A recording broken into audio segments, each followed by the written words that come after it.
एक गांव में एक पंचर वाला रहता था। उसका नाम लल्लन था। वो एक पंचर की दुकान चलाता था। वह बहुत ईमानदार था, इसलिए वह बहुत कम पैसे ही कमा पाता था। रोज की तरह रात को वह अपनी दुकान बंद करके घर जाता है।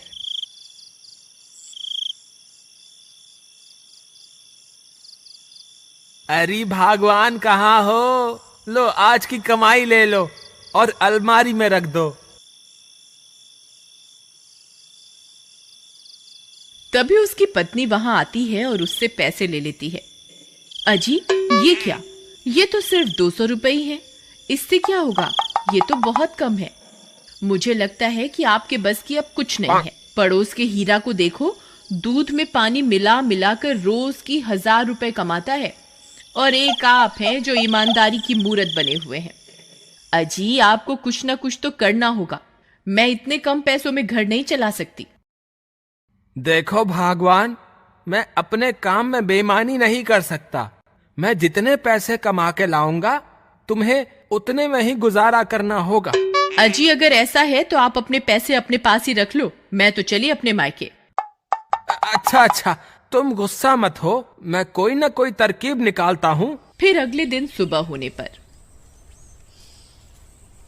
अगर आज भी मेरी कमाई नहीं हुई तो सुषमा जरूर मुझे छोड़कर अपने मायके चले जाएगी। मुझे कुछ ना कुछ तो करना ही होगा। तभी उसके पास एक स्कूटर वाला हवा भरवाने आता है। अरे भाई, मेरे स्कूटर की हवा थोड़ी कम हो गई है, जरा इसमें हवा तो भर दो। हाँ जरूर भाई, मैं अभी तुम्हारे स्कूटर में हवा भर देता हूँ, जब तक तुम वहाँ आराम से बैठ जाओ। फिर जैसे ही ग्राहक थोड़ी दूर जाकर आराम करने लगता है, लल्लन एक कील से उसके टायर में छेद कर देता है। अरे भाई, तुम्हारा टायर तो पंचर है, इसमें हवा नहीं जा रही है, पंचर लगाना पड़ेगा।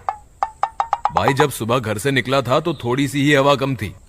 तुम्हारी दुकान देखी तो सोचा हवा भरवा लूं, लेकिन अब अचानक से ये पंचर कैसे हो गया? मुझे क्या पता भाई, अब पंचर लगाना है तो बोलो। कितने पैसे लगेंगे पंचर लगाने के? भाई 100 रुपए लगेंगे। ठीक है भाई, लगा दो। अब कोई और रास्ता भी तो नहीं है। फिर लल्लन खुश हो जाता है और जल्दी से पंचर लगा देता है, और बदले में 100 रुपए मिलने पर फूला नहीं समाता। अरे वाह वाह, हवा भरने के तो सिर्फ 5 रुपए मिलते थे। आज तो मजा ही आ गया। फिर थोड़ी देर के बाद एक गाड़ी वहां आकर रुकती है। अरे भाई, मुझे लगता है ये गाड़ी में हवा कम है, जरा थोड़ी हवा तो भर दो। जी मालिक, जरूर, अभी भरता हूँ। अरे वाह वाह, इसके टायर में भी छेद कर देता हूँ, फिर 5 रुपए की जगह 100 रुपए कमाने का मौका मिलेगा। इतना सोचकर वह जोर से टायर में कील मारता है। तभी जोर की आवाज आती है और टायर फट जाता है और लल्लन दूर जाकर गिरता है। अरे मर गया रे, अरे मेरी तो कमर ही टूट गई। अरे मर गया रे।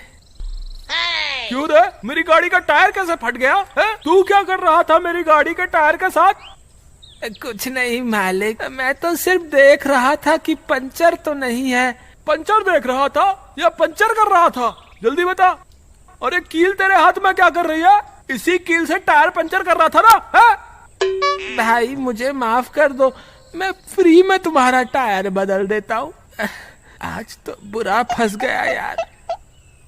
फिर वो ग्राहक फ्री में अपना टायर बदलवाता है और वहां से चला जाता है। यार आज तो 2000 रुपए का नुकसान हो गया। मुझे लगता है ये कील से टायर पंचर करने वाली तरकीब ज्यादा नहीं चलने वाली। मुझे कोई और तरकीब निकालनी होगी।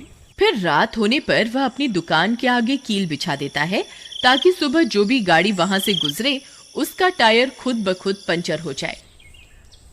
फिर सुबह होने पर जैसे ही गाड़ी वहां से गुजरती है तो वह पंचर हो जाती है। अरे वाह वाह, लगता है मेरी तरकीब काम कर गई। लगता है इसकी गाड़ी पंचर हो गई है। अरे भाई, मुझे लगता है मेरी गाड़ी पंचर हो गई है, जरा देखना तो सही। अभी देखते हैं भाई साहब। अरे आज तो मजा आ गया, दुकान खोलते ही बोनी हो गई। फिर इसी तरह पूरे दिन बहुत सी गाड़ियां वहां से गुजरती हैं और सारी पंचर हो जाती हैं। इसी तरह उस दिन लल्लन की खूब कमाई होती है। अरे वाह वाह, आज तो मजा ही आ गया। इतनी कमाई तो 6 महीने में भी नहीं होती जितनी आज हो गई। चलो अब रात बहुत हो गई, अब घर चलते हैं। मेरी बीवी आज बहुत खुश हो जाएगी। फिर वह दुकान बंद करके अपने घर की ओर चल देता है। थोड़ी दूर चलने पर वह घर पहुंच जाता है। अरे भगवान, कहाँ हो? जल्दी बाहर आओ। आज तो हमारी इतनी कमाई हुई है कि तुम यकीन ही नहीं करोगी। जरा जल्दी बाहर तो आओ। अजी आ रही हूँ। फिर सुषमा जल्दी जल्दी भागने लगती है और भागते भागते वह गिर पड़ती है। अरे मर गई रे, हाय मेरा तो सिर ही फूट गया। अजी कहाँ हो? जल्दी आओ, देखो मेरे सर से तो खून निकल रहा है। अरे भगवान, तुम्हें क्या हो गया? तुम गिर कैसे गई? अजी मुझे लगता है मेरे सिर में बहुत गहरी चोट लगी है। मुझे अभी के अभी अस्पताल ले चलो, नहीं तो मैं नहीं बचूंगी। हाँ भगवान, मैं अभी ले चलता हूँ। लेकिन जरा एक बात तो बताओ, क्या तुमने कोई पैसे कहीं छुपा के तो नहीं रखे हैं ना? इस वक्त ऐसा क्यों पूछ रहे हो जी? अगर तुम्हें कुछ हो गया तो वो छुपाए हुए पैसे बेकार ना हो जाएं, इसीलिए। तेरा नास पिटे, तुझे क्या लगता है कि मैं मरने वाली हूँ? जल्दी से मुझे डॉक्टर के पास लेके चल। अभी लेकर चलता हूँ भगवान, मैं तो मजाक कर रहा था। तुम नाराज क्यों होती हो? फिर लल्लन अपनी पत्नी को स्कूटर पर डॉक्टर के पास ले जाने लगता है। वो जैसे ही अपनी दुकान के सामने से गुजरता है, तभी उसके बिछाए हुए कील उसके स्कूटर के टायर में घुस जाते हैं और उसका टायर पंचर हो जाता है। अजी अब क्या हुआ? स्कूटर क्यों रोक दिया आपने? लगता है टायर पंचर हो गया है। अरे यार, ये कील कैसे घुस गया अचानक? अब ये कील किस मूर्ख इंसान ने घेर दिया रास्ते में? मैं तो कहती हूँ जिसने ये कील घेरा है वो बर्बाद हो जाए, उसे कुत्ता काट खाए, वो कहीं का ना रहे। बस बस भगवान, बस भी करो। ये कील मैंने ही बिछाए थे।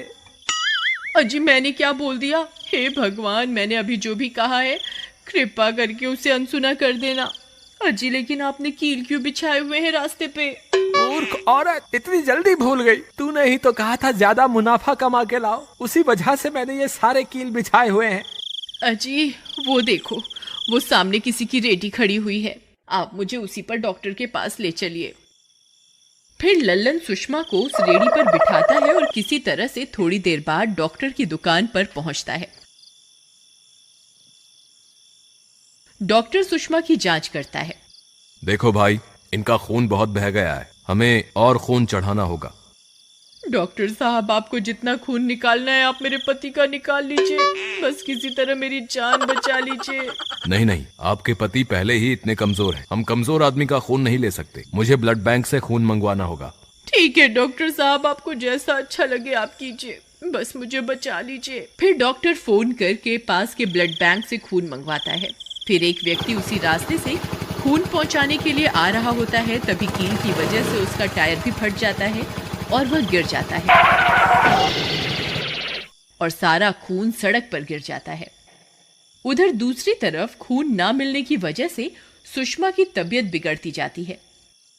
उसे खून की सख्त जरूरत होती है, तभी एक व्यक्ति वहां आता है। अरे क्या हुआ भाई, तुम इतने परेशान क्यों हो? अरे तुम तो वही पंचर वाले हो जिसने कल मेरा टायर फाड़ दिया था। तुम यहाँ कैसे? भाई, मेरी बीवी के सर में चोट लग गई, उसका बहुत सारा खून बह गया है, उसे खून की सख्त जरूरत है और मुझसे बहुत बड़ी गलती हो गई है। मैंने पूरे रास्ते में कील बिछा दी है, जिसकी वजह से कोई भी खून लेकर यहाँ नहीं पहुँच पा रहा है। कोई बात नहीं, तुम मेरा खून ले लो। आपका बहुत बहुत धन्यवाद भाई साहब, मैं आपका एहसान जिंदगी भर नहीं भूलूंगा। मुझे धन्यवाद देने की कोई जरूरत नहीं है, बस तुम वापस जाकर रास्ते से सारे कील हटा दो और आगे से ऐसी गलती मत करना। फिर वह व्यक्ति सुषमा को अपना खून देता है और थोड़ी देर के बाद सुषमा ठीक हो जाती है। फिर वे दोनों अपने किए की माफी मांगते हैं।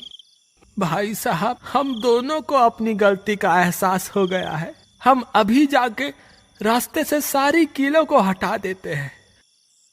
फिर वे दोनों वहां जाते हैं और रास्ते पर पड़ी सारी कीलों को वहां से हटा देते हैं और ईमानदारी से अपना काम करने लगते हैं। हमें अपने फायदे के लिए कभी किसी दूसरे का नुकसान नहीं करना चाहिए।